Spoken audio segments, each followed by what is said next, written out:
want to show off some features today about the TR Rec method of recording that are not usually shown on the Fantom. Go into a little bit more detail. If you've just bought yourself a Fantom or you're on the fence about getting one, this might be useful information to you. Everything on the Fantom, the highest level of organization on it, zooming out, is the scene. And if I'm going to start doing a new project, I want to start a new scene. So what I'm going to do is I'm going to hit the menu button, if you can see it over here. I'm going to hit Scene Edit. I'm going to hit Utility, Scene Initialize. Yes, I want to initialize the scene. And then my recommendation to you is whenever you initialize a scene, go ahead and save it, or in other words, write it back to the same slot. So that way you don't lose your work if you flip around and do some other stuff. We're going to go into TR Rec in a second, but the first thing I want to do is I want to set up a couple of sounds. The easiest way to do that for your overall scene is to go to Zone View. Zone View is pretty interesting because you can toggle between however many zones you want to look at a time on the Fantom. And so if I toggle from 1 to 4 to 8 to 16, I can get various views of how I want to look at my whole scene and what I've got going in the various zones or tracks. You can kind of use the terms zones and tracks more or less interchangeably on the Fantom. I can also use the display to say, what do I want? 1, 4, 8, or 16. Really flexible on the Fantom. Another thing on the Fantom, and I'll use the Zone View key to toggle to the 4 at a time view here, is that you can scroll when you're in the scene view. So the scene view isn't like, oh, I only get to look at those 4 things that I'm looking at. I can still look at everything. I just get to scroll through it. So this is really handy, and you know, this display operates a lot more like an iPad or a tablet than it would on most touchscreens that are on most instruments. Really powerful interface that they've got going on here. I know that for this demo of the TR Rec functions, I'm going to use 2 sounds. One of them I'm going to use is a bass sound. You can use the category buttons to really get to sounds on the Fantom. One of the things that I find handy is you choose your category, you hit the enter button, and now you get a full menu. And those menus, acoustic bass, they'll have multiple tabs. In this case, I've got acoustic bass, electric bass, and synth bass. Acoustic bass, I've got very few selections. Electric bass, I've got 3 pages of selections. Synth bass, I've got 26 pages that I can go through of synthesizer bass presets, which is a lot. I happen to know in this case from fooling around earlier prior to doing this video and planning it that I want to use this auto JP sound. That's what I want to use, so that's what I'm going to hit. So that's in that zone right there. I also know that I want to use drums in this second zone, so I'm going to hit the drums key. Again, I'm going to hit enter. I can do things in various ways on the Fantom. It's a very flexible interface. I can just scroll through the choices that I have available to me with the jog wheel, or I can use the arrow keys or the increment-decrement keys to scroll through things. I can hit the display itself. In this case, I know that the sound I want to use is over here somewhere. I went too far. So we'll go back here. I want to use the CR78 with compressor sound. So now we've got that on that scene. What did I say at the beginning of this video? When I change something about a scene, one of the first things I want to do is I want to write it. Write that scene. Boom. So now my changes are saved. I'm going to go into TR Rec mode, but I want to make sure I've got my right zone chosen. So I'm going to make sure that I've got the second zone chosen where I've got my drums. And there I am, my CR78 drums. Hit TR Rec. And now what I can do is I can select what drum I want to enter hits for. And you'll notice you get a lot of feedback on the display here. Okay? I'm going to hit that drum sound, the bass, because that's what I'm going to want to put in here. I'm going to put in a standard 4 on the floor bass sound, steps 1, 5, 9, and 13 when I've got a 16-step pattern. And here we go.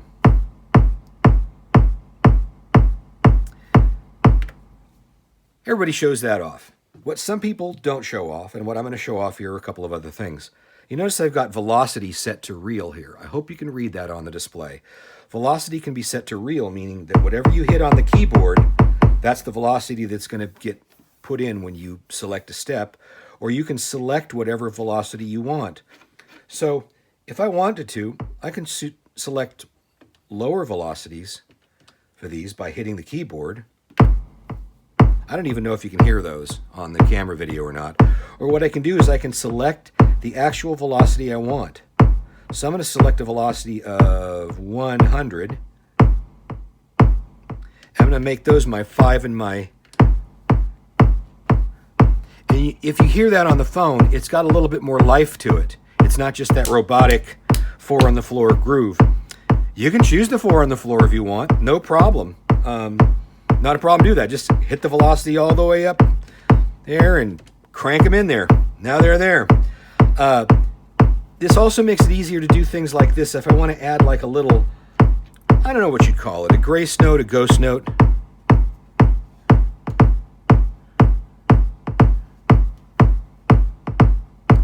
So now I've got something a little bit more interesting happening. Let's go to the snare sound. And on the snare, I really want that snare wide open. So I'm going to enter a snare on steps 5 and 13. But I want to put that little extra something something in there. So on step 12, we don't have to stop the groove to keep working. I'm going to hit my hi-hat. I'm going to do this thing that everybody does on one of these drum machines, one of these TR-Rec style of programming sooner or later in their life. There you go. There it is.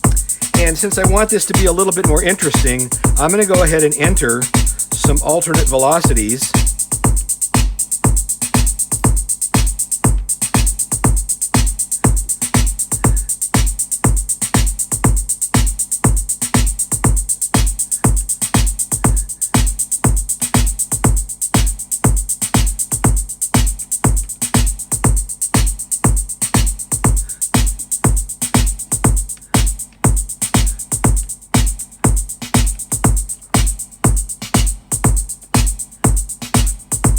So notice I've got something a little bit more interesting than just that standard robotic groove going on now. I can just as easily do the robotic stuff. I can also set my scale to something other than 16th notes. So if I set this to 32nd notes, watch what I can put in here.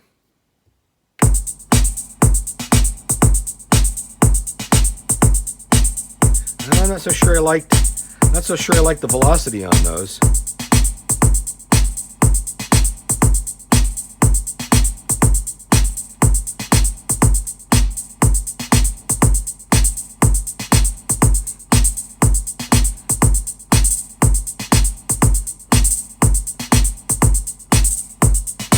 So now I've got that 30-step kind of note stuff that people sometimes call a sub-step because I set my scale to 1/32 instead of 1/16.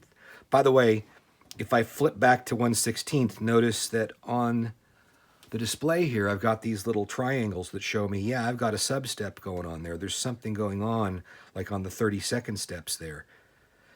By the way, when I set my scale length, now I'm looking at a half a measure at a time if I'm looking at 32nd notes. So this is the first part of my measure, beats 1 and 2.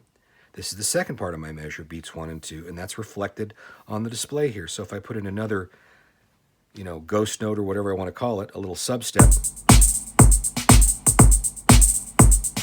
Okay, so kind of cool. Again, what do I do when I get something going in a scene and I like it? I save it. Yes, I do.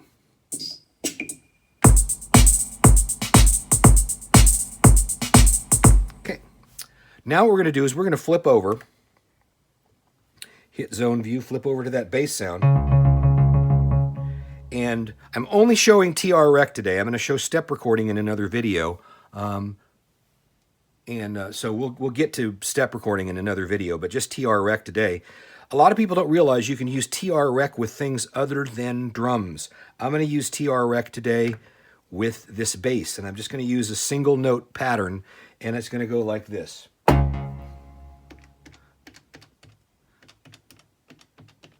Or I can just go, you know, do this business here. Really easily enter.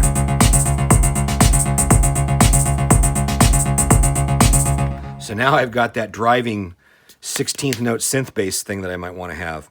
Really easy to play around, and this is one of the things I like about this style of programming. Really easy to play around with syncopation by bringing notes in and out on these kind of repetitive patterns. Watch this.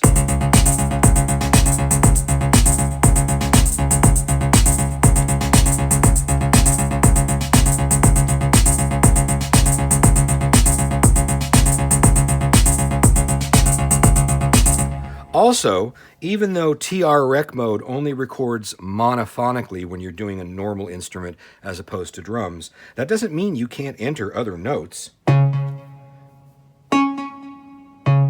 I'm going to add an octave higher, and then I'm going to add another octave higher here.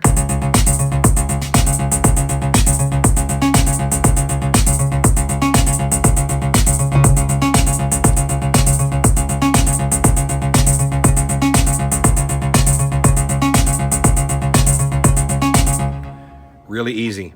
And all of that stuff that I showed you about changing the velocities per note, changing the scale length so that you can put in substeps, all of that stuff, that applies equally to when you're entering in like a monophonic part of a pitched instrument, like bass or like a melody or lead line or an arpeggio or something like that. That's kind of a neat thing to show off, by the way. So what do I do when I got something I want to save in a scene? I scene it. I save the scene. Whatever terminology you want to use. Let's go to my zone view.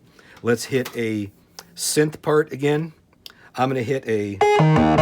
Let's find something that we can use that's kind of a... I don't know. I'm going to try and look for... I don't really like where that's headed. Let's go to pads where they also have a bunch of these synth polykey things, which...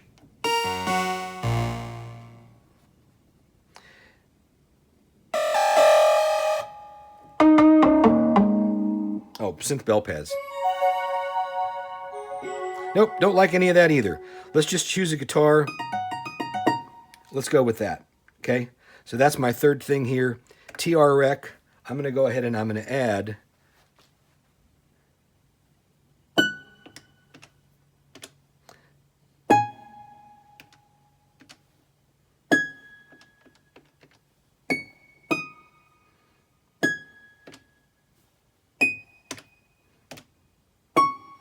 That's probably going to sound terrible.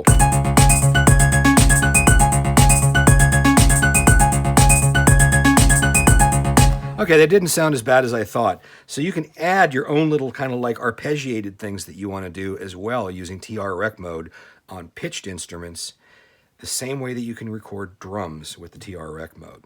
All of those same features, again, work here. The scale length, the length of the pattern itself, whether you want that to be somewhere between 1 and, you know, however many bars you want that pattern to be, whether you want velocity to be real. You also get a thing called gate time. That's how long the key is held for each step when you're doing this kind of stuff.